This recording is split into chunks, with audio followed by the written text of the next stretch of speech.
Ooh, look at all those. Look at everybody. Nice.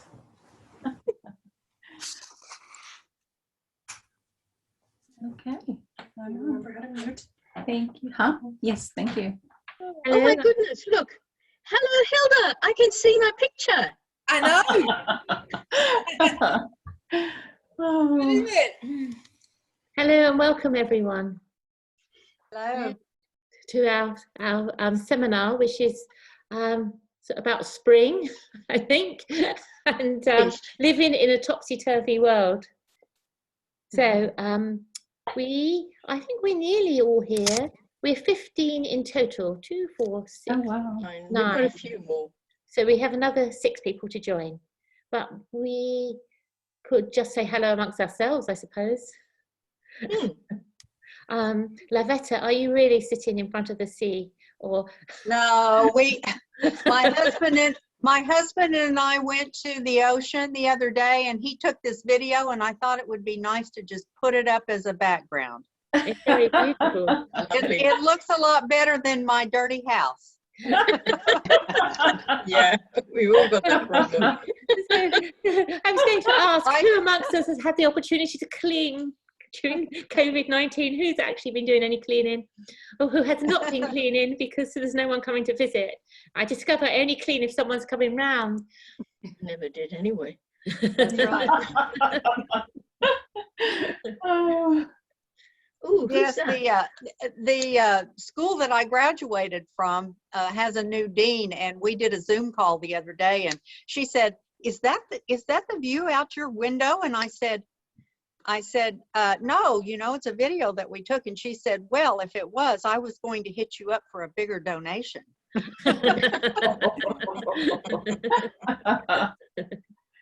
Oh. Okay, shall we begin? What's the feeling? Oops, here comes Lisa. Oh, it's frozen. Oh, great. Joining. Hi, Cilla. Hello. Good to see you. Hello, Lisa. Hi, Lisa. We're going to do introductions now, I think, aren't we? Hello, Flo. Yes, I think we could. Hi. Hi there. Oh, hello, Cleo. Hello. How nice to see you. I haven't met you before, but I know your name. Hi. Hello, hello, hello. Oh. And you've got red hair as well. You're very good, exclusive club. Very good. Here comes Amy. So we're up to 12. So, and the last one presumably will be my friend Rosanna, who may or may not bring her dog. Oh. No, she's walking the dog. She said she might be a bit late. Okay, and we're waiting for Gabriel. He should be here. Oh, Gabriel as well, yeah. Yeah, he's missing. He'll be here if he's remembered. Well, Hello, Amy. How are you?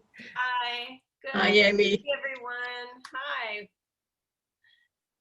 Well, I think we should begin now. Do you, Cilla? What do you reckon? Yeah, I think so. Hello, everybody. Yes. Hello. So this is welcome to living in a topsy-turvy world. I was wondering if it would be okay to do the usual format of just like a quick introduction each. And I'm very interested to know what everybody wants from this workshop, because I think it's going to very much inform our discussion. Because I imagine that we have different views in terms of this strange world that we're in. Or it's always been strange anyway, but when there's entrails on the table at the moment. So would anyone like to go first and quickly introduce themselves and what their hopes are from the workshop? Well, I'll jump in then. Hello, Lucinda. Hello. I'm Lucinda. I'm a friend of Cilla's. I've known Cilla for many years, and we've travelled together and researched Byzantine tarot together and all the rest of it. What do I feel about what we've been going through, this pandemic? Well, I think it's a fantastic opportunity for people to reboot, to reassess their values, because people have got time to do it. And so many of the generation below, speaking of myself, have not really had the opportunity to face themselves full on, you know, without their, you know, FaceTime and their Instagram and all the rest of it. I just think, you know, speaking from my experience with my clients, that a great many of them are shifting their perspective on what's important and what's not. So I think that is a great positive that's come out of it. And people have discovered that they actually do have strength and inner resources where they thought that they didn't have any, if that makes sense. So yes, it's been awful. I mean, I've been shielding, so I've been banged up into house arrest since last March. So it's been a bit challenging, let's say. But this is my finding. Okay, and from this today, from the workshop today, is there anything you wish to explore? What's your hopes to take away from this hour and a half? Well, I'm just very interested in fantastically, you know, in the title, Living in a Topsy-Turvy World. Yes, we are. And I was very interested because I don't know you, Wendy, but I know Cilla, to see what the combination of the two of you together was going to produce. A combination of Cilla and I together and all of you, thankfully. Yes, thank you. Thank you, Lucinda. Who would like to go next? That's very helpful comments. Yeah. Okay, hi there. Hi. Brenda. Brenda, thank you very much for your input. That was brilliant, what you said. Yes, it was. The workshop has basically been based on what Brenda sent to me after I sort of threw in a few ideas, and she sent this wonderful email back. So most of the workshop is about what she suggested. It was. I can't hear you, Brenda. Are you turned off? I think you've got your mic off. Yeah. Okay, could you unmute, so please. That That's better? it. Yep. Okay. Well, thank you. Thank you very much. I wish I could say that that was an original thing, but I had just finished reading something from Blue Oxen, and that idea of subjugation for the hanged man was there, and it was just so interesting to think that the virus, this pandemic, essentially just subjugated the entire world at the same time. You know, we all found ourselves collectively in this place. And the idea struck me as not so much difficult for me, but difficult in the sense that we were all going to have to figure out what we were going to do with ourselves for this time of being literally told to hunker down, not go anywhere, not do anything. And how, you know, how are we going to do it, not only individually, but with our loved ones, with our friends, with people that we live far away from that we weren't going to get to see? And then how were we going to take care of ourselves and also take care of those that rely on us for support? You know, where were we going to find the energy and the bandwidth?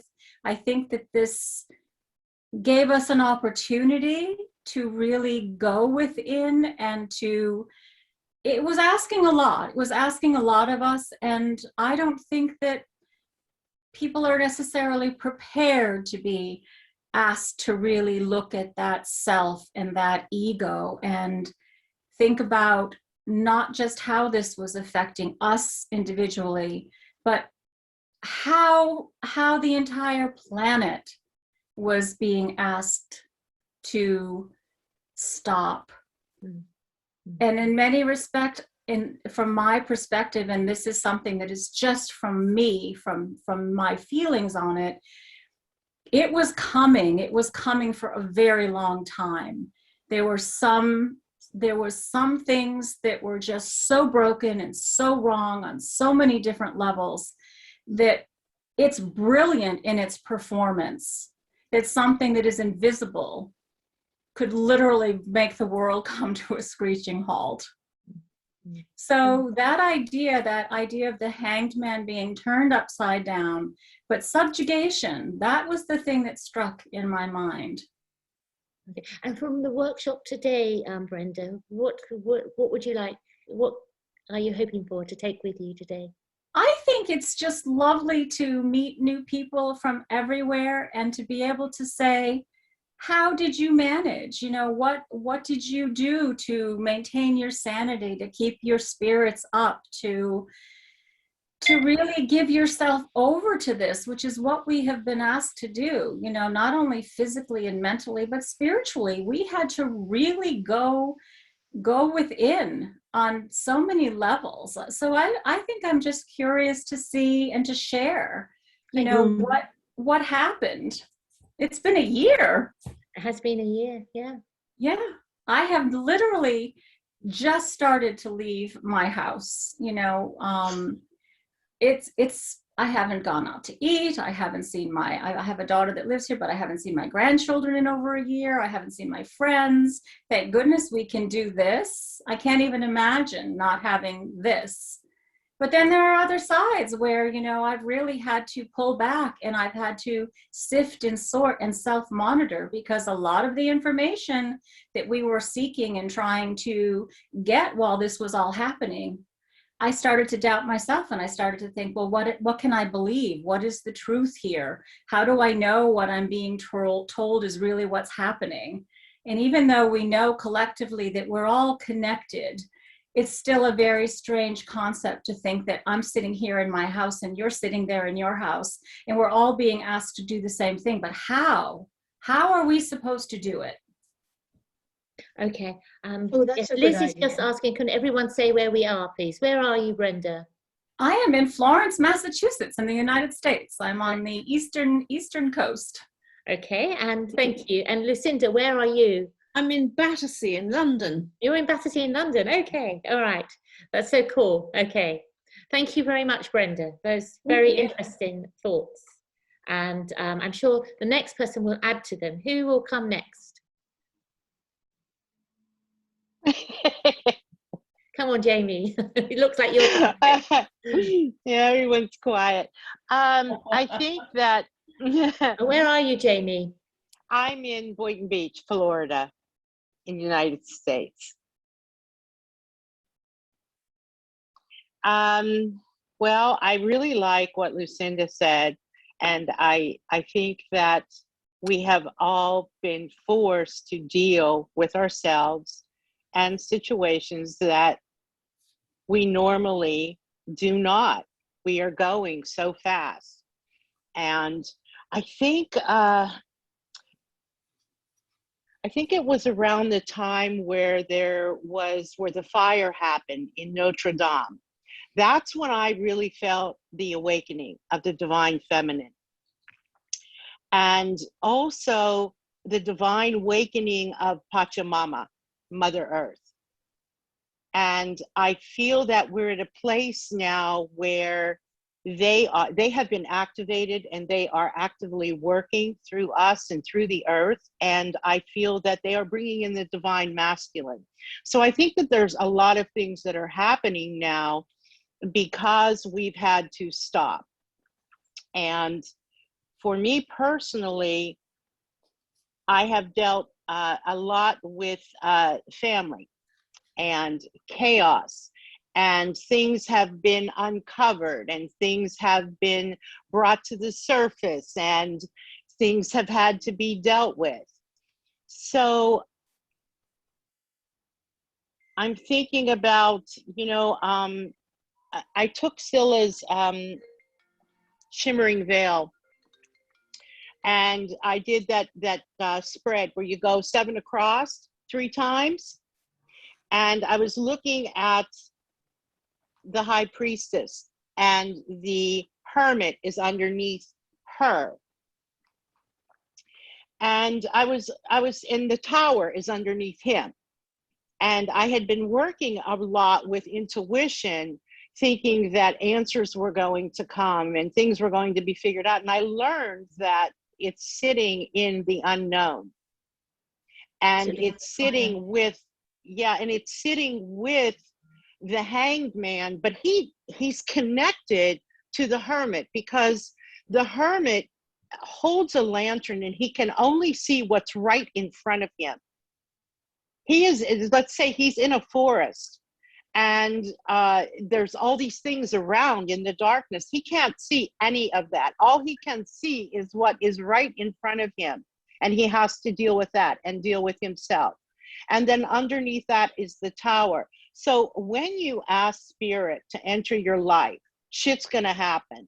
Things are gonna break down. Things are gonna explode. Things are gonna fall apart. It's not, you know, a tiptoe through the tulips. It's not always fun. And I think that for me, I've had the opportunity to really look deeply and resolve some things and face some things and deal with a lot of grief and pain and disappointment, and really look at the truth of things in a way that I probably wouldn't have done if this lockdown wouldn't have happened, because I was going 100 miles a minute all the time and never stopping and avoiding a lot of things. And this has forced me to really look at many, many things. So, yeah. And from the workshop to Jamie, Cilla and I, we wanted to do breakout rooms, but we couldn't work out how to do it. Of course we couldn't on Zoom. Of course I left it too late to find out. So there's a lot of us here, but I hope you're all okay with this, because I'm very interested in this dialogue. But I kind of read, you should really only have like 5 or 6 people talking, otherwise it gets too boring. But I think for me personally, I hope you're all okay that there's so many people and that we can all take space and say something. Can I just check? I'm sorry about the breakout room thing, but anyway, that's for a reason. Spirit just like, no, you've got to listen to each other. You can't. No, that's not actually for a reason. That's down to me not doing my research. But anyway, but Jamie, what did you want from here today? What can we give you? What did you want to take away with you? I feel that each of us has a blessing, a gift, a gem from this experience. Something that we have, that we've been given, that we have unearthed or we have uncovered, because we have had to turn ourselves upside down and inside out in a way that we've never experienced before. So I think that each one of us has a little gem to share. I think you know, you're right, Jamie. So thank you. Who would like to go next with their gem? No pressure. No pressure. Cilla, have you got a gem? No.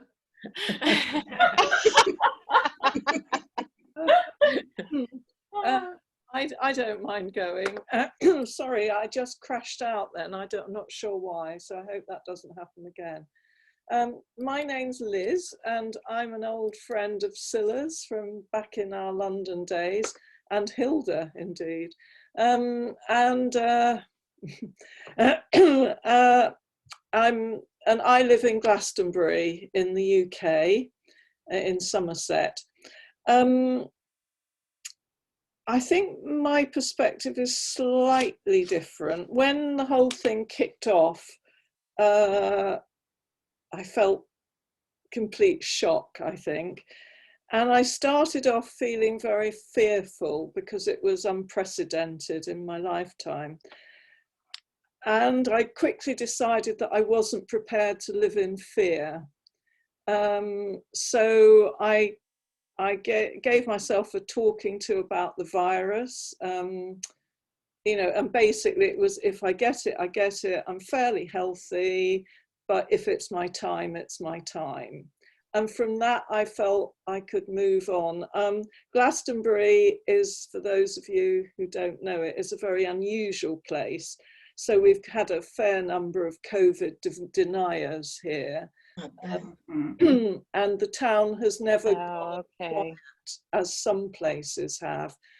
So throughout, I have respected lockdown.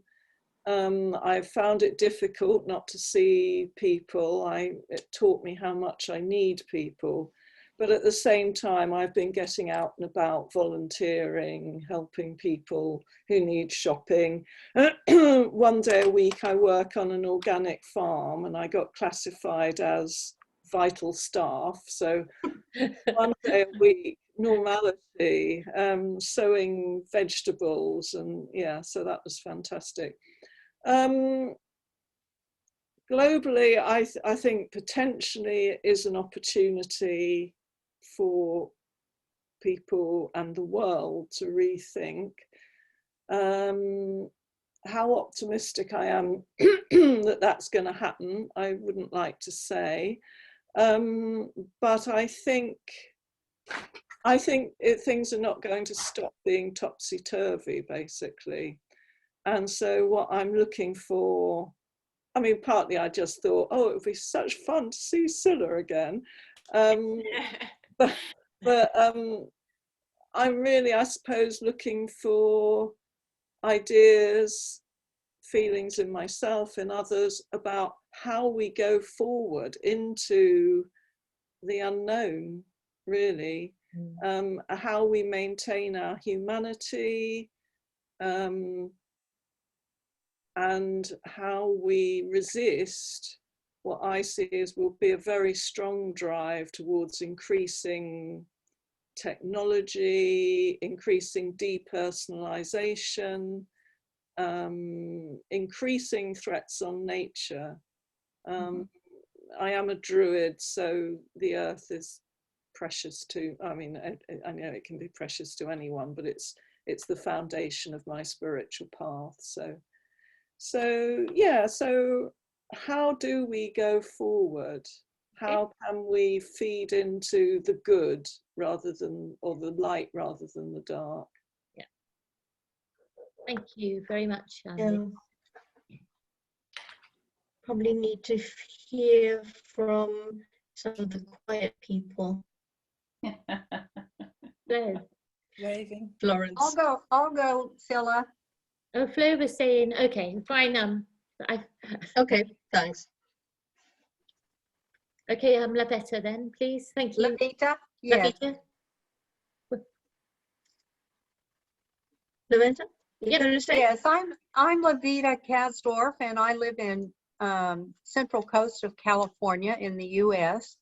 And I can't say that I'm a close friend of Cilla's, but I am an acquaintance of hers. We've texted and emailed back and forth. I'm a big fan of her artwork and the pieces that she's developed, and her tarots and so forth. It's given me quite a bit of guidance and some of the most profound work I've ever seen. So we started messaging back and forth, and she was kind enough to invite me to sit in on the workshop. So I feel very honored to join all of these very thoughtful people. I agree with everything that's been said so far, and I think all of us have probably on some level been through all of those thoughts ourselves. I think what I've been thinking about this past year is how strange I feel that I haven't been as upset about the COVID situation and the having to be in lockdown for all this time. I kind of welcomed it because I'm such an extrovert, and the world moves so quickly, and the changes that we've seen just in the past 10 or so years in technology and our daily lives and everything, it's almost too much to keep up with. My husband and I are probably, two of the living dinosaurs who don't have Facebook or Instagram or social media accounts. Because all of the input, the past few years for me has been very tumultuous in terms of the leadership that we have here in the U.S. I have been a lifelong civil servant, and so very dedicated, I guess, to the federal government and the jobs that we did for the nation. We feel very strongly about our service, and it was very heartbreaking to stand by and watch a lot of the programs and systems and so forth fall apart. But I've been surrounded by people who have been very upset about the COVID and who keep talking about, oh, I can't wait for things to get back to normal. And I just kind of look at them and think, there's not there's not going to be a norm. We're not going to be able to go back to normal. Things are too far changed. Every day you get up is a different day, and you have to keep evolving and moving forward.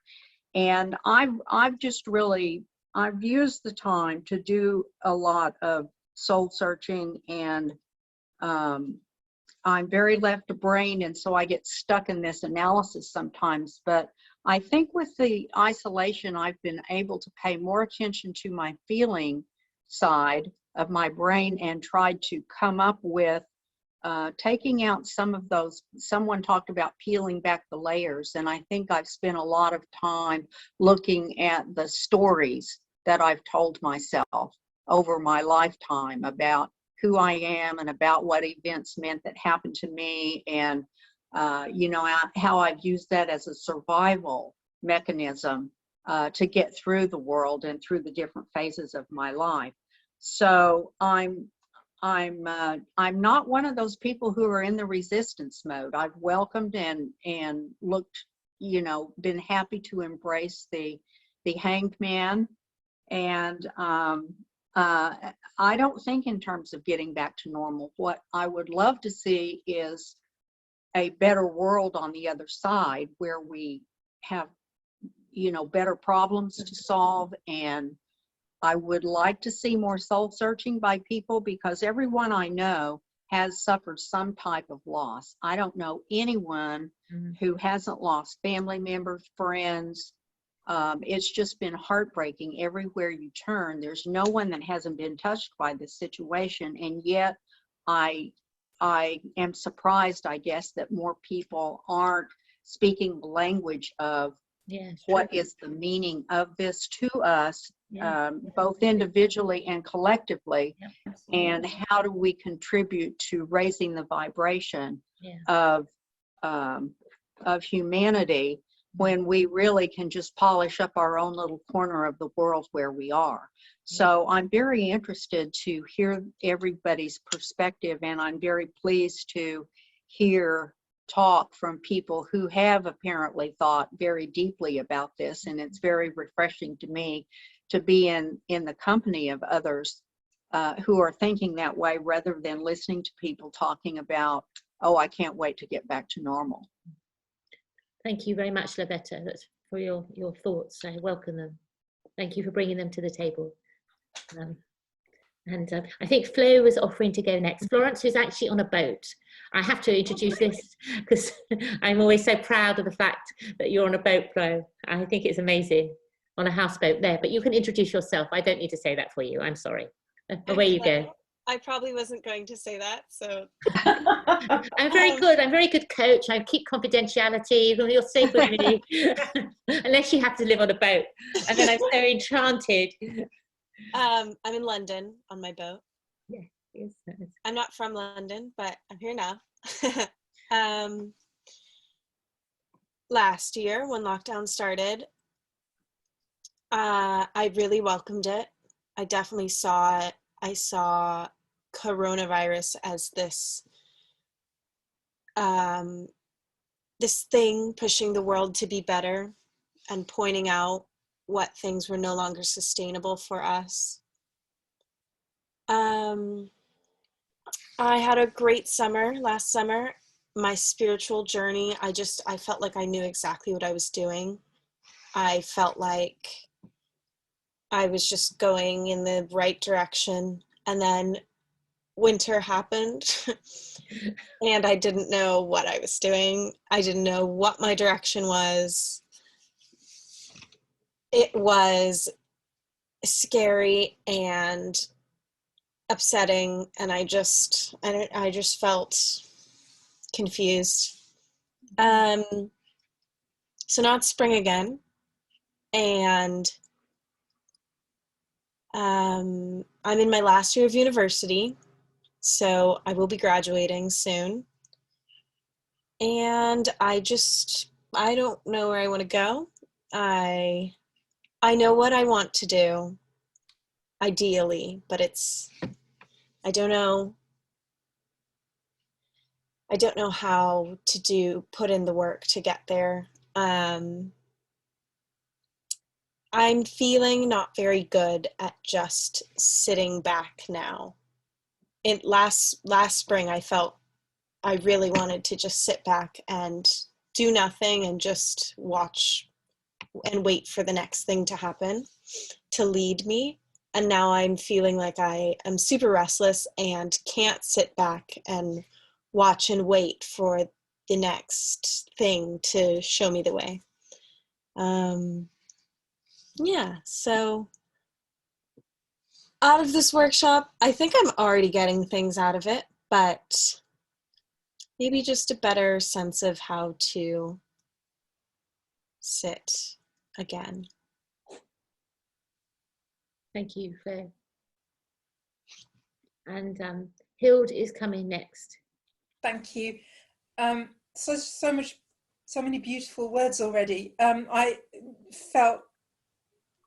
feel very much resonating with what Flo was saying.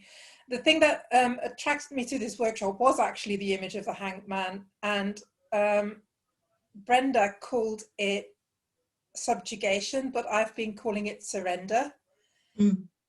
Because, you know, you couldn't, for a long time, you couldn't predict what was happening the next day or the next week, or let alone anything further in the future. It so happens that of the little things, you know, I don't do much out in the world at the moment, but of the things that I do, I organize stuff for people, and I have not been able to organize stuff for people. I'm part of a group that organizes spiritual retreat type camps for something called White Horse Camps, and just, you know, normally we would have 4 gatherings a year where we'd all get together and celebrate the main festivals of Druidry, and we have not been able to do it, so can't organize that. And I'm also part of the Green Party. I'm a volunteer for the Green Party here in the West Midlands, and normally I would have been organising teams of people to go out leafleting and door knocking, just as a general way of keeping in contact with the voters, and we haven't been able to do that either, and it's just been really, really frustrating. And so yeah, that whole thing about surrender and just letting it all happen and knowing that you can't do any, you can't put yourself forward into the future. You have to just stay here and surrender to what is here. And to start with, that was lovely. Last spring was lovely, and we had really, really nice weather for it as well. And I felt really calm and relaxed and thought it could go on forever like this. But yeah, I think the same way winter came, and it got a lot harder as it got darker outside. So yeah, what I want to get out of this, I guess, for one thing, it's lovely to be with you all, and hear your points of view. But I guess what I'm wanting to get out of this is some pointers towards how to let go even more, how to surrender even more, and let go of the ways I am still blocking things and I'm still holding back or still resisting. So thank you. Thank you, Hild, very much. I appreciate it. Hilde, can I interrupt for a moment? What is that beautiful painting behind you? I mean, you're sitting there and it's like a portal through. It's beautiful. It's Cilla Conway. Of course it is. Oh, Cilla, that is gorgeous. I think it's called The Piper at the Dawn of Time. It's certainly the Piper. It's the dawn, or Piper at the dawn, something like that anyway. Yeah, Piper at the Dawn of Time, I think. It's beautiful. Here he is piping at, the dawn. And here's the dawn of time somewhere there, yeah. And maybe that's what we're doing now. Going on the other side. Oh, that's beautiful. Good thought. What a beautiful painting. Isn't it? Thank you. Who hasn't Wendy, spoken yet? can I say something? Sure. Who is that? It's Brenda. Hello, I don't know Brenda. how do I don't know how to work this. Do I click on myself or? You can click on you should have your, I can hear you well, Brenda. You can just speak. Okay, so I was just thinking about what Hildy said a few minutes ago about the hanged man. And one of the reasons that the idea of turning something upside down and the word that subjugation was on the forefront of my mind was because normally when we think about the hanged man, we think of that idea of going within and gaining a new perspective as a choice that we make to put ourselves in that position. And you take the idea of the hanged man as taking a time out for going deeper, going within, you're changing your situation, but you're doing it willingly. You've made up your mind to go there. This thing that happened was not, well, let's just say, I think that it is of our doing because we weren't respecting, our planet. We weren't respecting each other. It was sort of destined, if you can use that word.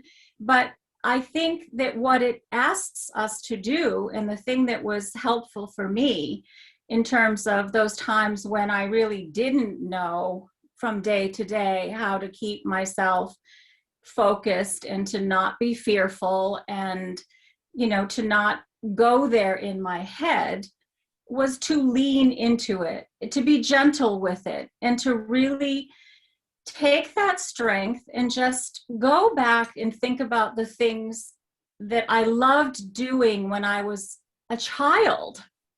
Yeah. It gave us an opportunity. Yeah.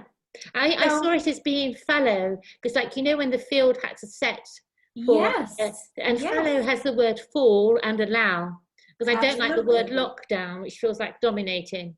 So I think that's exactly what you have to do when you are in that. And sometimes you should let your fields go for a long period of time so that they can get the organisms back into them and they can have the strength to produce better crops. Yep. But Greta was asking us all to do it for a long time. And we knew we had to rationally. It's only when we had death on our shoulders that we did it. And only when everyone was threatened, because I tell you, if it was just a certain sector of society that had been threatened, certainly for HIV, we didn't, I know it was a different thing, but anyway. We can talk about that, even with the world wars. I've used this example. Brenda, if it's okay, probably need some to people go haven't on. introduced themselves yet. Yeah. Okay, so I'd like them to come to the table, if you don't mind. Are you okay with that, Brenda? Can you hear me? Oh, yes. How do I do it? No, you don't have to do anything. Just let me know you don't mind me cutting little you a bit. Thingamajig on. So would Pam or Amy or Rosanna or Gabriel like to come to the table? Hey, I'm happy to. Hello, Hi. Pam. Hello. Welcome. Thank you. It's lovely to be with everybody. I'm just sitting here in south of England in Hampshire, just watched a nice little sunset. Lockdown hasn't really meant anything to me because of my personal situation. Nothing's changed. I can't go out really much anyway at the moment, but I'm lucky enough to live out in the country, and I've been noticing the colours more, the earth more, the green of the trees, the difference in the light. So yeah, and I've felt quite happy, even though I've got certain things to sort of cope with. But yeah, so I suppose really I'm been lucky in that respect. But it's interesting, what everybody said, all of the above is really interesting. So to speak to so many people all at once is quite strange. I have been out a couple of times and it feels very weird. But yeah. Thank you. And from the workshop today, is it just just get a perspective on other people's thoughts, and so far I'm pretty much agreeing with everybody, so yeah, and then just being open to other suggestions and thoughts, really. Thank you, Pam. Okay, so would Lisa come in next? That's good. Hello, Lisa. Oh, hello there. I'm probably just going to stay for the introductions because I've got a little one here that's not going to want to stay for the whole thing, but I Hello, really did Theo. want to come. Mama, I'll just sit down and watch my woman. Okay. I'll be, it's leaving me quite torn, so I'll stay for the introductions, but it's lovely to see everybody. Through the lockdown, first lockdown, Wendy did some workshops, and a few of us joined, and Flo was there and Pam was there, I recognised from. So I really wanted to connect with you guys again. I've wondered how you've been through all of this. I was curious about the subject. I hadn't realised how much the Hanged Man resonated with me until I thought about it when I saw it. I'm fallow. I chose to take redundancy from my 17 years in a job throughout lockdown, so I am fallow now. But you know what? I think I was ready for a break. I think the world was ready for a break, and I'm kind of looking forward to what comes next. I do feel happier than maybe I've been in a long time because I'm not stressed all the time. So I know what I don't want, and I know that when I'm making choices now going forward, and I know how I want to feel, and I know how I don't want to feel. So that's a bit of me. I'll probably leave the call before too long because my little one, she will be heading for bed in a bit, but she wants me really. But thank you. Nice to see everybody. Thank you, Lisa, very much. So, Amy, can we ask you? Yes. Hi, I'm Amy. I am in Pittsburgh, Pennsylvania, here in the United States, the northeastern part. I've met Cilla through Jamie when Jamie used to be up here in Pittsburgh. Now she's a couple days drive south of me. And I was actually thinking I actually enjoy seeing folks, and when I know I'm going to be Zooming one-on-one or with a group of people, I think because I can see people's faces. You know, when I go out and about and there's other people around, you know, we keep social distance and everybody, which is great, has a huge mask on. But my face, the expressions of people's faces or smiles, and I just feel like that's such a big part of communication, I guess. That's one thing I've discovered through all of this is I actually, in this day and age, prefer this. I feel like we can be a little bit more closer, a little bit more intimate. We can talk and laugh and don't have to worry that we're spraying our germs all over each other, which is nice. And I'm here because Cilla invited me to come. I actually, when lockdown first happened last year, I was fine with it. Like many other folks have said, I'm very, even though I'm a yoga teacher and I do a lot of outward things, I'm very much an introverted type of person. And I just loved it. It was just that, oh, what? You know, I don't have to get in my car and like drive back and forth to 8 places throughout the day. And just that stopping of running around and, you know, getting more rest and, you know, being able to take advantage of these things to just sit and be and meditate or color or draw or dance around and rock out to music or do whatever, you know, you want to do right smack in the middle of the day because you have that opportunity now. So for the most part of this, for me, I've enjoyed that kind of getting off that crazy hamster wheel. But in February, I started going, it was a very dark period here, actually, in like weather-wise, you know, it was just a very dark, cold, rainy, as much as I loved all of the seasons and winter and all the beautiful snow.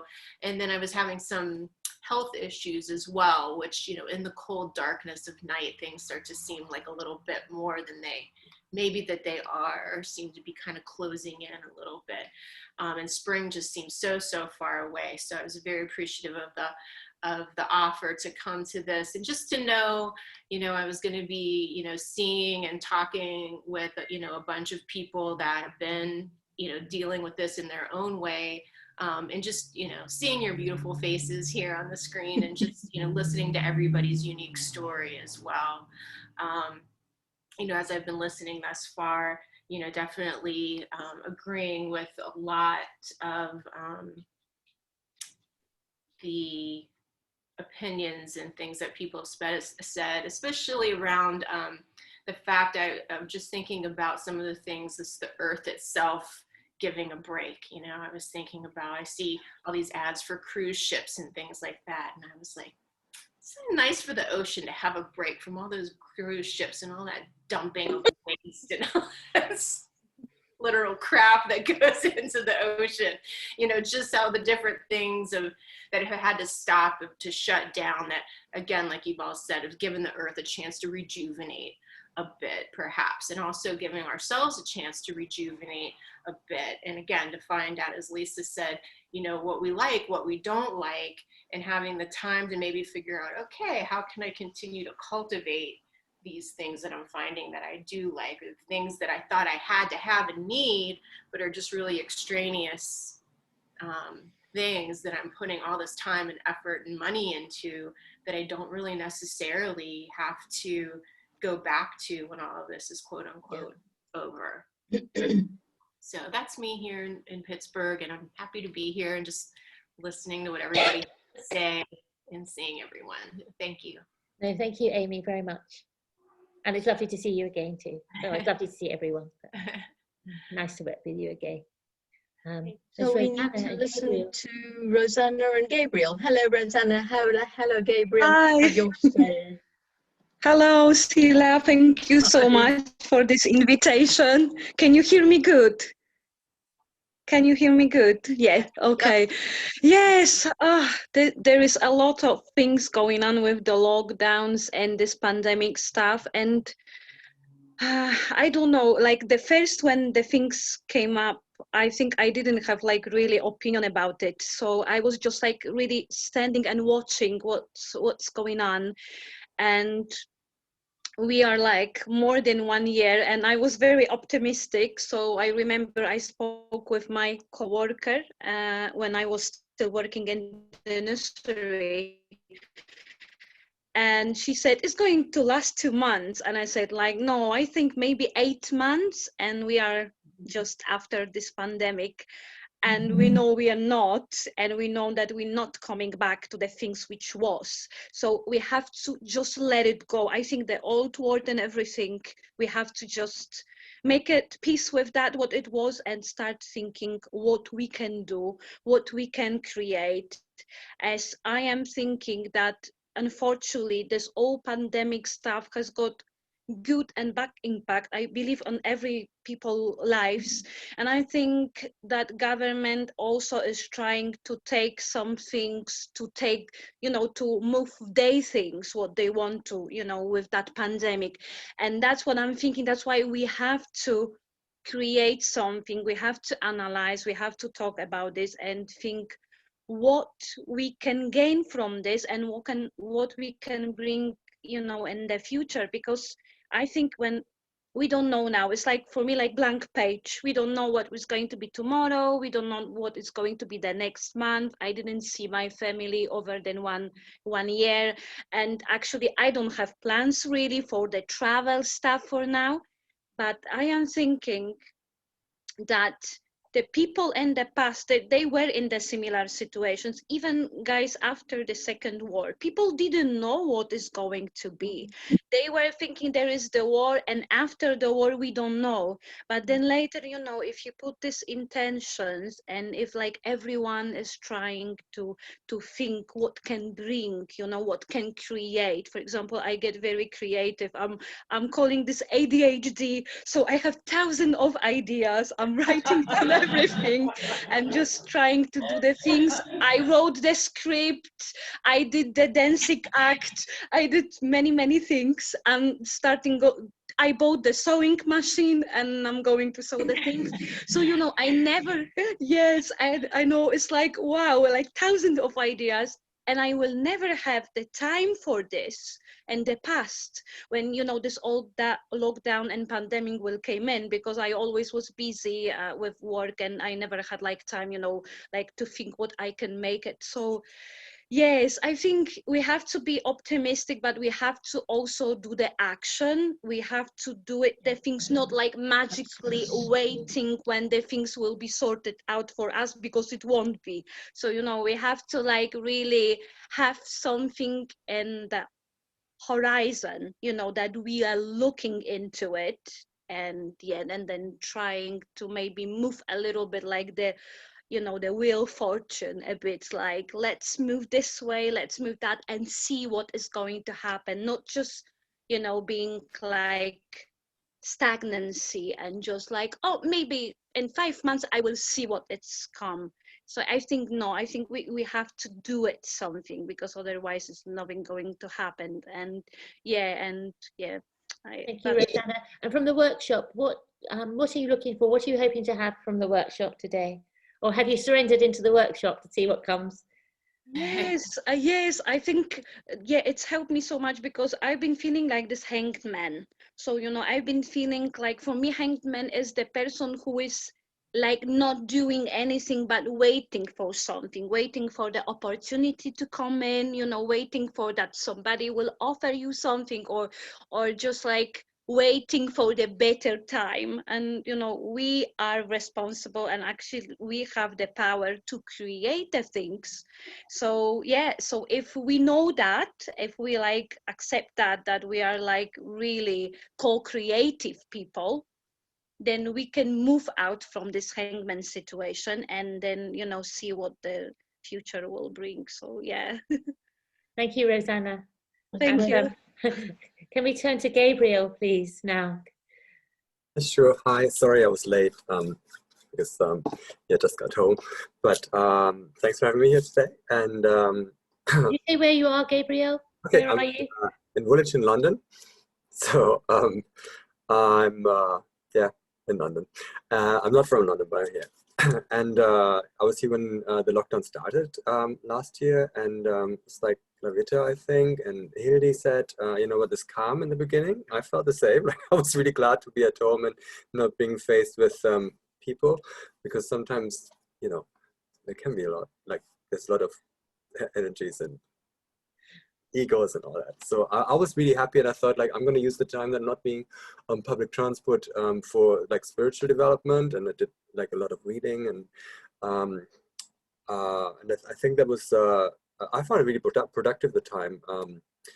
The only thing that kind of stressed me sometimes, I've got a couple of friends who are very much into conspiracy stories and all, and I'm not necessarily, you know, I'm not saying that my opinion is right, or like my view or so, but it's just like very stressful to hear like kind of that other alternative explanation for things as well.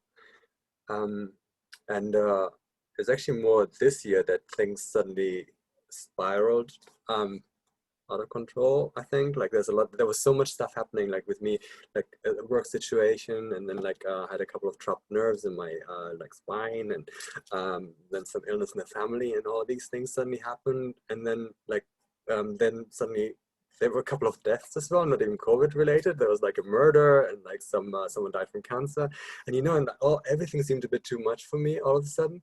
And I emailed my yoga teacher, and I asked like, is there anything like, you know, in the scriptures, like the Patanjali books, if anything kind of like to help someone to keep the faith and kind of like, you know, get through things with the belief that things happen for a reason. And then I listened to a webinar, or like one of the Hay House ones, like they do those free ones sometimes, and there was this business coach. I really didn't like him. He was talking about finding purpose, and like I was recommending this book called Man's Search for Meaning, which I hadn't heard of. And literally, because I found him actually quite boring, and then I looked at my email, my yoga teacher just emailed me back, and it was like literally a couple of minutes after he mentioned the book, she said, oh, you should really read this book, Man's Search for Meaning. I thought, okay, that's a sign I really should buy this book now. And for like, who doesn't know, it's like about someone who's like a concentration camp survivor, and reading through this, and like how people then found their kind of like meaning, and kind of this feeling of going on, kind of a purpose in life. That's actually helped me to kind of like, you know, keep my strength and kind of like keep going. And thank you. And so from the workshop today, Gabriel? I literally have no expectations. I'm just happy to be here. You know, like, And you're very welcome too. Thank you so much. Thanks. Well, Cilla, over to you, I think. Have you? Well, you I seem to be can like the say most something productive woman now. in the universe during lockdown. From where I'm sitting, carry on. Sorry. I can say something now, actually. Yeah. The trouble is, I've got two things that I could say, and they're both completely. For a start, my internet connection is unstable. Bloody stupid machine. But I've got one thing that is probably about meditation, because I prepared a meditation, we could do it. But the other bit that I think that's come out of what everybody is saying is that I believe that we have to change the system entirely, and all of us have to do it, because we have to bring up our own power, women's power, and that includes you, Gabriel, whatever. We have to, we've been talking about this. Jamie and I have been talking about this. Wendy and I have been talking about roots. Women have been on a lower level to men for something like 3,000 to 4,000 years. It's got to stop. It has to stop now. And we all have to do something about that. Yeah, it's true. So if you want to make a difference, you start listening to what men are saying and how they say it, and say, actually, no, that doesn't work for me, sorry. Yeah, there are so many instances. I mean, it's actually quite shocking when you have the time to review even simple interactions. You know, I had some tradespeople here the other day laying a carpet, and they managed to damage my whole wall. And they said, "Oh, no, Mrs., it was like that." And I said, "Excuse me." They said, "Oh, you must have bashed it with the Hoover." And I stood back and I said, "Right, let's look at this logically. If I had made the damage with the Hoover, I would have to have held the Hoover at hip level and run up the wall. And I don't think that's my favourite pastime." I said, "Besides which, please don't patronise me." And I thought, yeah, bugger it. I'm 65 years old. I have a lot of experience, well read, well travelled, well educated, and damn well not going to take that shit anymore. So I rang up their boss and said more or less what I've said to you. And actually, he was charming. And he said, "Oh, yes, we come across it all the time." He said, "They do tend to assume that a woman on her own." I said, "Well, I want this kind of assumption to stop." And I thought about it afterwards. I thought, actually, you know, that's because one's been isolated. You kind of, when it happens now, speaking of myself, it's shocking. But it happens in the day-to-day, work-a-day world all the time. It does. It's demeaning, it's belittling, it's completely unnecessary, it's disrespectful, you know, and I've become a grumpy old woman and I'm sick of it. There was something on Facebook the other day. There was a woman and a man in a work situation. The man, they changed roles, they changed names. And the guy said that beforehand, people would just accept what he said and it was fine. After he changed his name, you know, to a woman's name, everybody queried everything he said. And the woman who changed her name to a man's name, it went through smoothly. It's so insidious. Yeah, it is. So, but that's why, one of the reasons why now a lot of orchestras and auditions for singers, for example, take place behind screens so that the examiners or the auditioners can't see the gender of the person. All they can do is listen to the music. And there's been, you know, I don't know what the percentage is, but a huge increase in the amount of women musicians being taken into orchestras as a result. I think it's a really important point, because if we are moving now towards the divine, if we're moving towards being sensible and integrating the masculine and the spiritual, masculine and feminine, and the spiritual and the material, which we have to do, really, if we're moving towards that, then we have to be treated decently, because we're the divine feminine. And I was trying to explain to my son, because here there's been this whole movement with this poor woman who was killed, and she was killed by a policeman, and we know. So the police are saying they're recruiting more police. And I'm thinking, well, if she's been killed by a policeman, what's the point of recruiting more policemen? But anyway, that's beside the point. It just was, but I was saying to him that if you had a room full of women and you asked any woman there to put their hand up to say if they haven't been abused, I don't think there would be one woman who could. And but it's so shocking. Well, we know that anyway, but it's something that we all have to just take account of and think about. I'm lucky in that I have a relationship with a man who is extremely respectful towards women. He likes women, very unusual. I said to him a few weeks ago, I'm going to go for this. I'm not putting up with it anymore. And he said, okay. So, you know, but my ex-husband, he'd be saying, yeah, okay, but he would actually be running a kind of other message underneath, you know, there'd be all this shit underneath. I think it's a real problem if you have a long-term relationship and you're in the sort of thing, you will be getting that. It's very unusual that you won't. But in terms of this transition and this space, the liminal space, the space in between that is emerging at the moment that we're looking at, maybe I could open the discussion to the floor now that everyone's introduced themselves, in terms of how the difficulty with it is, as Brenda was saying, is the whole thing about surrendering and being, but I feel as though I've surrendered, but like I'm on full alert as well. I might be still, I almost feel as though I have to be still to like hold the energy, and it's quite a challenge not to be doing, but I'm kind of watching. And how are we going to, in terms of this space in between? I want to open the floor. Lucinda. I just wait, Wendy, you haven't said what you want. What I want is to smoothly facilitate everyone and not upset anyone, and I want everyone to have a wonderful time. And of course, after it, I would like the divine feminine to be immediately acknowledged, so that we've just done it. Just the power of all of us. It's all done. It's all sorted here. That's what I really want. I really want it to be that at the moment, if one person's got COVID, we've all got COVID.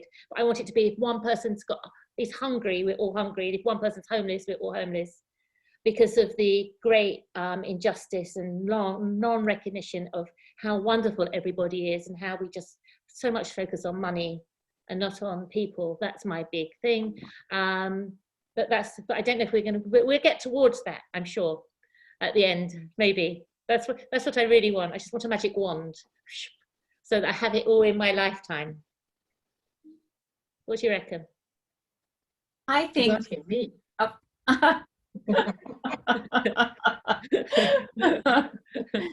How does one speak in here so that you can sort of volunteer to say something? I can't tell who's. You put your hand, and then I'll try and find you. Lucinda would like to speak. Okay. Who would like to go next? Is Lucinda? Brenda? And then if you go, Brenda. Okay. Thank you.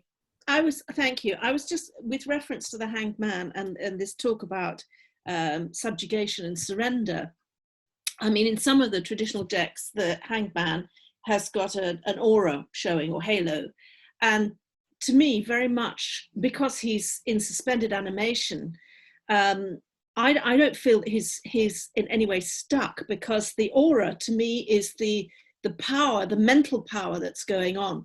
So to me, he is transitional because he's always preparing for the future. So because if he's prevented from actually doing what he wants to do because the weather's bad, or there's COVID, or there's, you know, whatever the scenario is, he's not unproductive. He is actually allowing himself, or appreciating the universe that's giving him the time to draw breath, and therefore prepare for when the circumstances are optimal for him to get out there and do what he needs to do. So I feel that the surrender part of it is a surrender to allowing yourself to use that time to sort out what you're preparing for the next bit. That's just what I wanted to say about the Hanged Man. Thank you very much, Lucinda. And it's very helpful. Brenda, you wanted to come next. And has anybody else want to come in after Brenda at this moment? Okay, Liz. Okay. Oh, I can come in. Okay, Brenda next. And then Liz, and then Jamie. Thank you. So one of the things that I love about the Hanged Man, and it took me a little while to really think that could be also a part of myself, is that halo effect.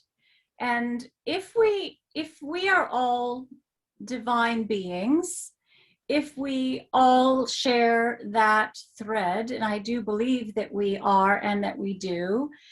My mother used to talk about pregnancy and gestation and waiting and, you know, patience. And it takes a long time to wait for 9 months. 9 months. You have no idea what's going on, but you know that it's going on, and you know that you're creating another human being, but you have to wait. You just give over to it. And the idea of the halo on the Hanged Man is that he's an enlightened being. He's changed his perspective. He's put himself in that place to gain more understanding and more knowledge of his place. He's searching for himself in the world that he inhabits at that particular moment. And that's what we're all trying to do right now. How do we inhabit this new place that we find ourselves in? And we are going to have to take a big breath and say, what we knew is not what it's going to be like going forward.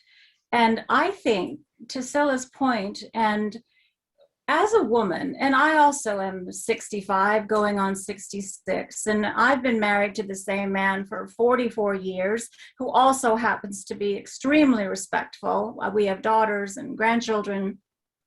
And he's been wonderful in understanding this whole feminine mystique, if you want to use that word. And he's also very good about embracing his own feminine side, which I think is part of this masculine feminine thing that we have to embrace. We are made up of both. We have at times the need for that masculine energy that I think a lot of women don't speak up for themselves. They don't use it. And we have to speak up. We have to let people know that we can't put up with this anymore. Yeah. We just can't. No, we can't. It's true. Thank you, If we're quiet and we're afraid, that idea that Lucinda had to deal with those men, we've all been in that position. All of us. Everyone here. Everyone. Yeah. Thank you. I'm going to hand over to Liz and then Jamie. And then if there's anyone else who wants to come in after that. Okay. Okay, I'm Lavetta. Okay, Liz, please. Well, I'm following on somewhat from Cilla's point. One thing that lockdown has enabled me to do, or that I've been guided towards, is looking at teachings of Indigenous elders. And talk a lot about where, the future is unknown and there's nothing telling us in the future. But there is a source of wisdom from deep in the past and present of this planet, from people who have never stopped against all the odds, living in harmony with the Mother Earth. And they say, one of the things that they say is that the problems that we have will, if they are going to be solved, they will be solved by women. And we reinstate the Council of the Grandmothers. Yes.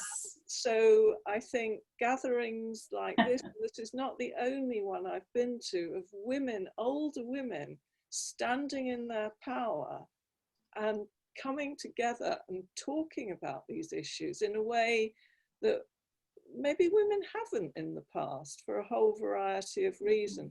That offers me some hope. And I would urge people, if you haven't done any, I'm sure most people here have, but if you haven't done any exploration of the ideas of many Indigenous elders, Native American, Hawaiian, wherever, then do so, because it's very, I find often the wisdom offered is very simple, very grounded, and I personally have found it very useful.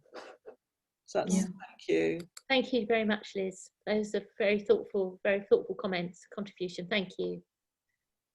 Jamie, you're next, and then yes, yes. I think Liz brought up what I wanted to talk about, and that is the Mother Earth, and that we are standing on the shoulders of the ancestors, of the grandmothers, and it's our time. It's our time to be heard. We don't have a language to speak. We have a patriarchal language that we have got to communicate through, but we can go underneath that. We can go deeper. Society has conditioned women. I work with so many women who have learned how to hide, manipulate, go around, go underneath, because they can't be heard, because they've been taught that they're less than in every possible way. And I feel that the earth and taking care of the earth is where we need to start. The creatures of the earth, the creatures of the land and the water and the air. I think if we start there, and for me, I grew up with a lot of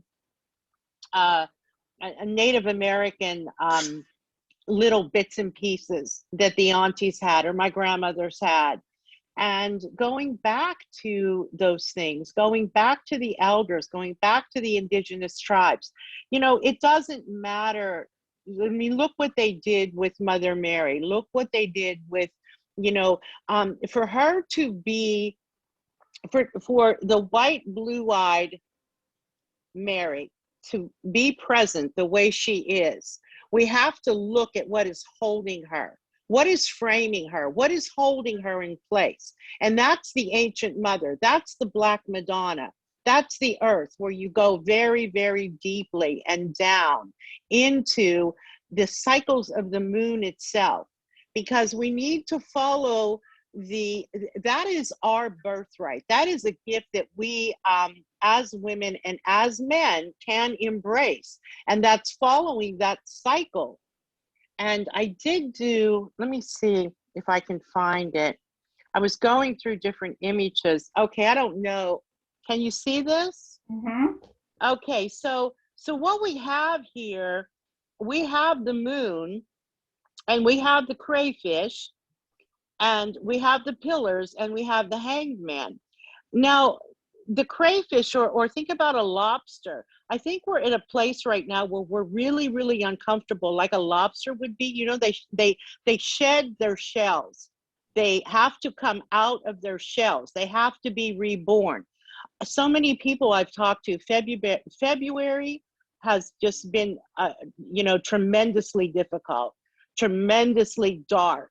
And I think we're shedding and we're coming out. But with the hanged man, you know, the high priestess takes us down, down, down into intuition. Intuition isn't about having answers. It's about sitting without having answers. It's about sitting and waiting with the unknown, going into the void. And with the hanged man, I think what happens is we're held. We do it voluntarily, but right now, we are being asked by the moon and by Mother Earth to sit when we feel like we want to move. We feel like, okay, I mean, this personally and with the women I've worked with, you know, I kind of have this figured out, but no, wait a minute. You need to sit with this a little bit more. You have a little bit and you have some information, but you want to go deeper into that. You want to look more. The hangman will hold us when we think, oh, okay, I'm getting restless. I want to go. I want to go out. I want to do this. I want to do that. but there's something that you need to look at. There's still something that you need to look at a little more deeply before we move forward. And I'm done.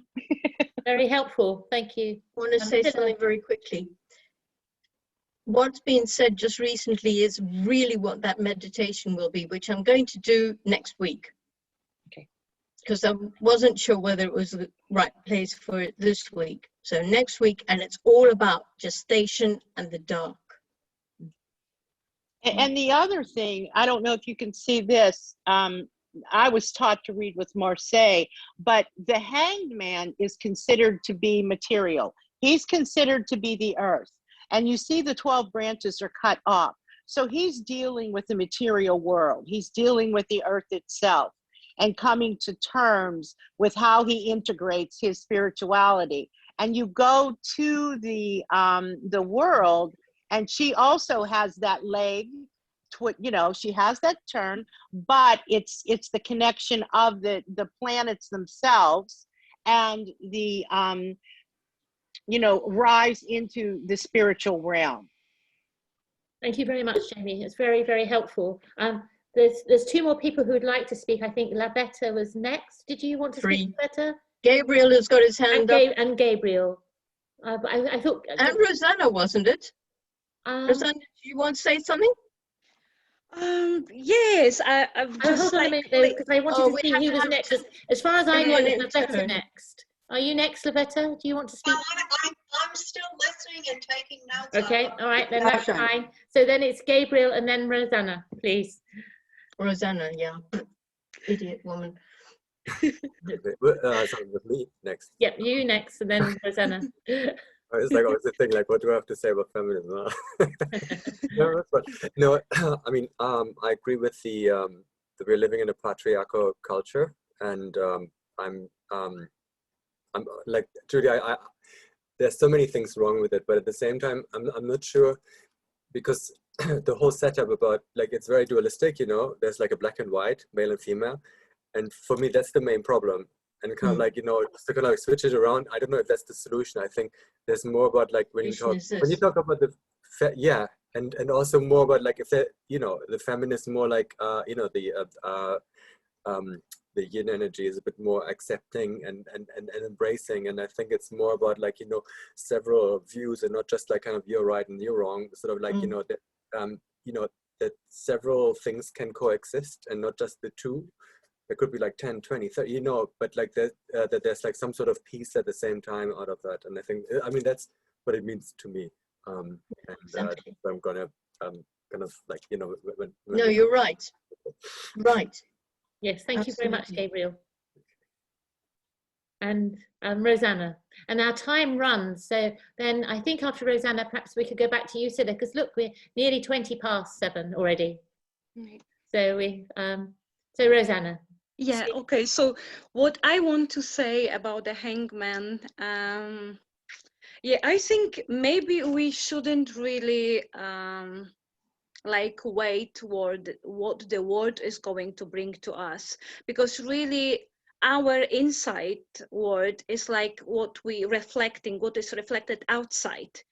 So yeah, so a lot of things going on now outside, and yeah, I don't know about the hangman. What one thing is coming in to me is like, we are in capitalism, isn't it? And I think that all the situation with the COVID and everything is showing us that we really so much relating on the monetary stuff and everything. So probably I will go and I will like think what is like outside of this monetary stuff and everything, and then focus on it, and then see when, for example, this things is going to take us.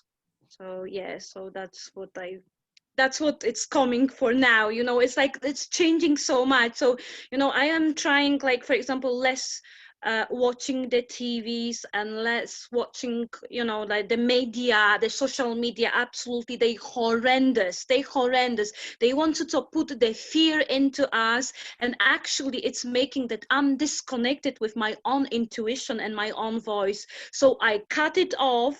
I only read what I really have to, because I am believing now if it's something very, very, very important, they will post to my house, you know what I mean, about all the rules and about all new restriction and everything. So what I am now, I'm staying really for about now 2 weeks of the social media, and I'm feeling so far much better, you know, like less stress and less anxious, and so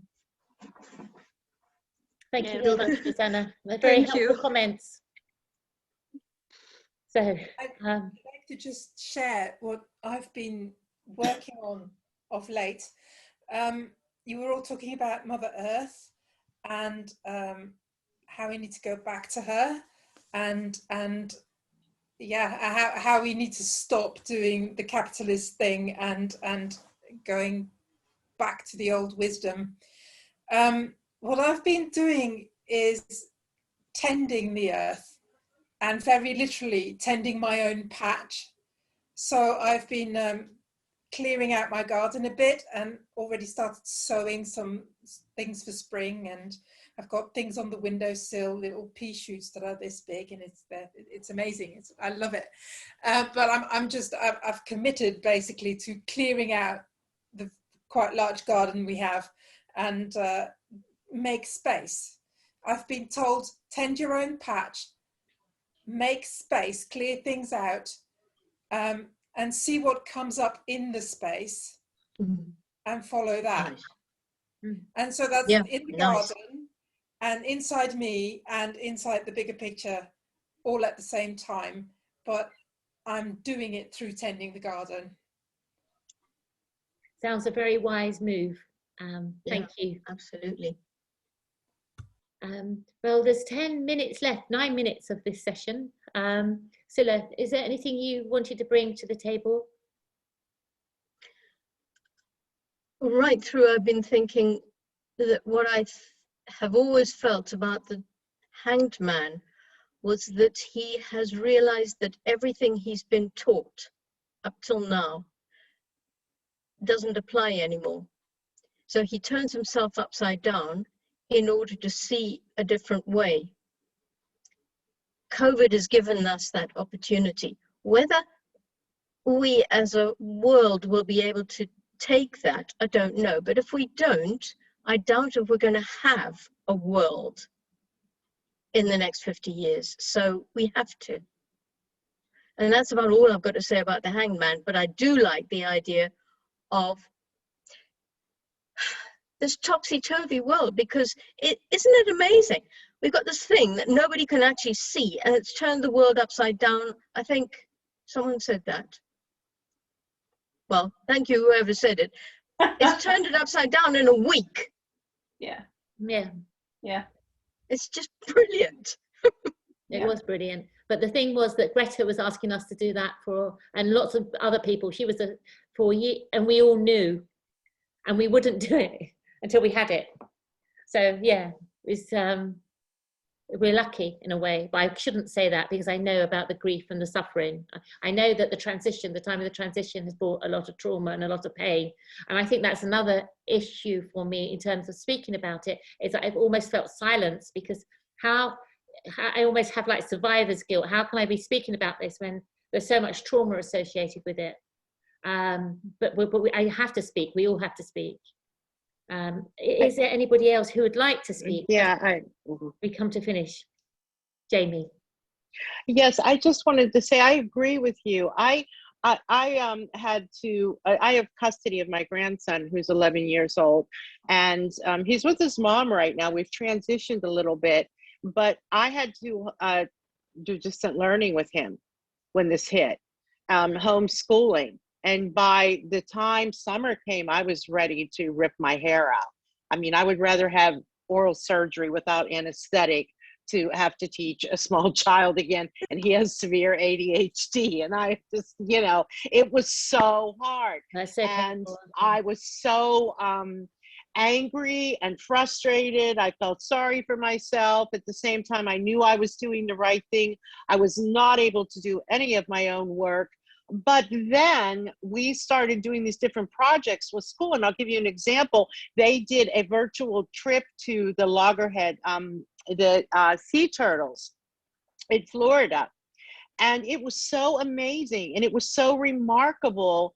And I started drawing sea turtles, and I remember, you know, my grandmother teaching me that, you know, the sea turtle, you know, carries Mother Earth. That's how Mother Earth came, you know, from the sea turtle. So that's what I'm saying. If I stop and quit bitching and moaning and look at what's in front of me, there are gifts there. And it's okay for me to be, you know, tired and frustrated and angry and all that too, for all of us. But there are some gifts there. It just takes a little time to find them sometimes. I really enjoyed meeting everyone. Thank you. And Lucinda, I think you're a trip. I think you remind me of Cilla. Those poor workmen. No, but to tell her that she lifted the vacuum, the Hoover, hip high, and hit her own wall. I mean, that's so typical. Lucinda, you're not able to come next week, are you?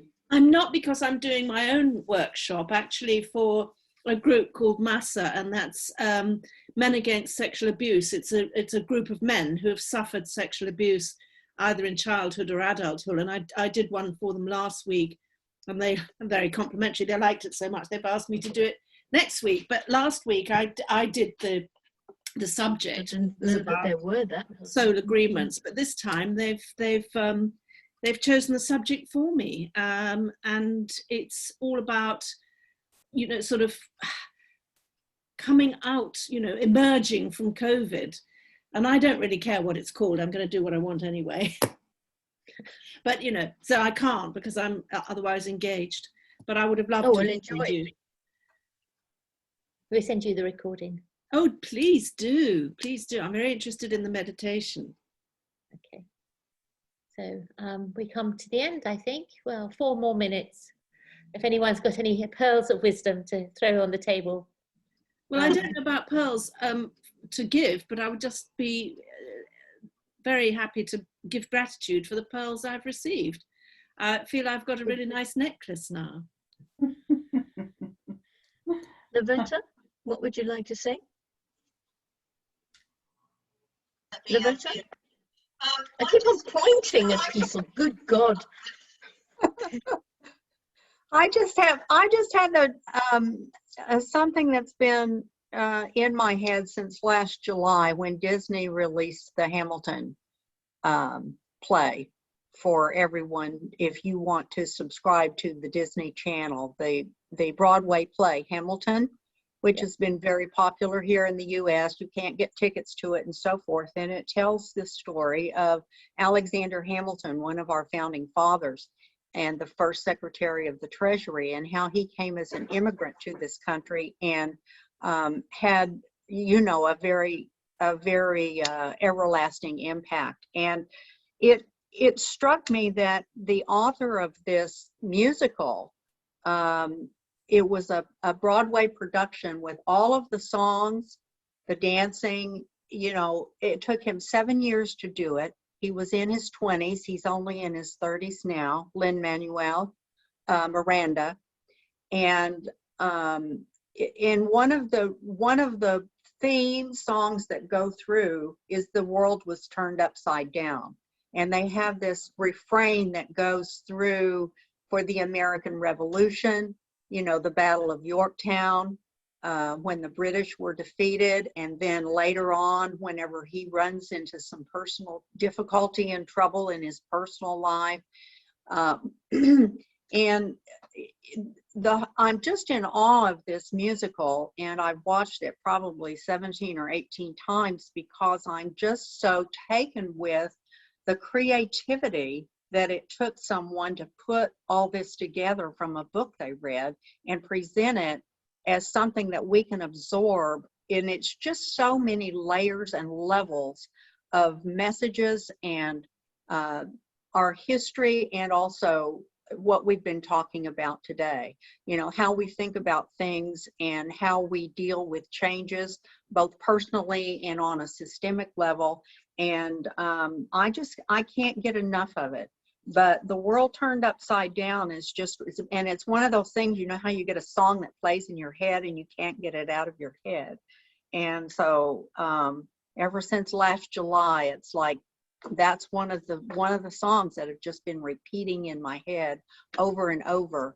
And I'm just still in all of the creativity, the connection with the divine, and what that must have taken for someone to plug in and be able to create something this profound and unique and new and different, you know. And it's just a completely different way of looking at musicals and the Broadway. It's a totally different genre that was invented. And I don't have a good conclusion to that, other than it's just something that has given me a lot of hope that we are all very creative and have a lot of power if we make that connection. It's absolutely, yeah, creativity is key, really. Yes. Yeah.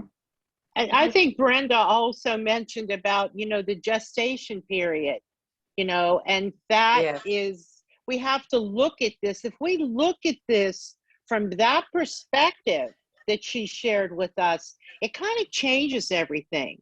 It kind of gives you a new way of looking at all of this, because we're all birthing something. We might not know what it is yet, but each one of us is.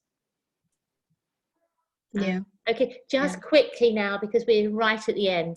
So Brenda and I just wanted to tell you all about something called the 3 Ises. And off the top of my head now, I can't think it's Keneally, but I will find that if anyone's interested. But it goes like this: whatever this is what I want. And if you really think about that, if you just strip it down even more than that, and you think about where you are at this particular place in time, and you just embrace that, it takes a lot of pressure off of our shoulders. If we believe that we're here in this particular day and time because we are meant to be here right now, it means that we are equipped for whatever the challenges are that we need to meet. And by making these connections with each other and feeling that you have an ear to listen to you and someone to connect with you, we couldn't do this without. Look at the people that I've met today. Thank you, each and every one of you. I'm so grateful that I had the opportunity to be invited to share with you. So if we can keep that going and inspire another person and another person to not lose hope, to see that there's light at the end of this tunnel, but it's going to require compassion and a lot of patience and time. We'll heal. Thank you. Thank you. You know, there's another saying, and what you shared is really wonderful. I wrote it down. The other one is, I know that I know what I know. Yes. I know that I know what I know. And it's, you know, it's the grandmothers and their intuition. I grew up with that, you know, the aunties, you know, in combat boots, you know, no, don't tell me. I know that I know what I know. So. Okay. Yeah, thanks, Liz, and thanks, everybody. I think we have to wrap it up now. I'm not going to ask for any more thoughts. You can have more thoughts next week. I'm looking forward to next week. Thank you, everyone, for coming. And I feel so nourished very much. in you. I feel so strong because I know that I'm not alone now. And sometimes I knew I wasn't alone, but now I doubly know that I'm not alone. So thank you so much, and have a really good week until next time. Take good care. Thank I you, look forward ladies. to seeing you. Bye, everybody. Bye. Bye. Bye. Bye.